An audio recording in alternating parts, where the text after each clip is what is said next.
Hi everyone, ఈరోజు మన recipe వచ్చేసి కొబ్బరి కారం.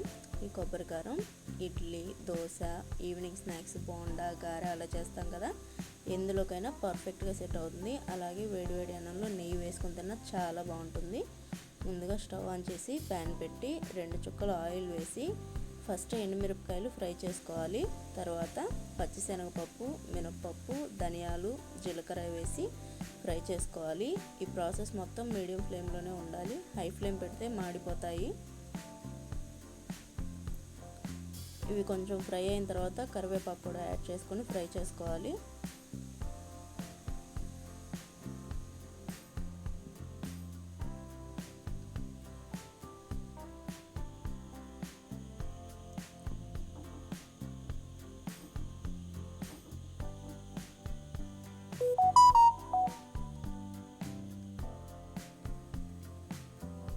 అన్నీ ఫ్రై అయిపోయండి. ఇప్పుడు తీసి వేరే ప్లేట్లోకి ట్రాన్స్ఫర్ చేసుకొని ఫ్యాన్ కింద చల్లార్చుకోవాలి.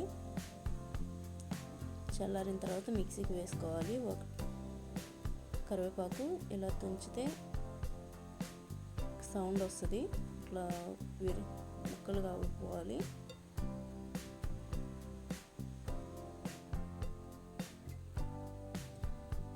స్టవ్ ఆఫ్ చేసి ప్లేట్లో తీసుకుంటున్నాను. ముందు ఎండుమిరపకాయలు, గల్లుప్పు వేసి కోర్స్గా మిక్సీ పట్టుకోవాలి, మరి పౌడర్ లాగా చేసుకోవద్దు. తర్వాత ఎండు కొబ్బరి, పచ్చిశనగపప్పు, ధనియాలు వేసి మిక్సీ పట్టుకోవాలి. ఇవి కూడా కోర్స్గా బ్లెండ్ అయిన తర్వాత వెల్లుల్లి యాడ్ చేస్తున్నాను. అంతే అండి, ఎంతో టేస్టీగా ఉండే కొబ్బరి కారం రెడీ.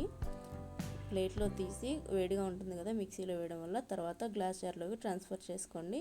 Thank you.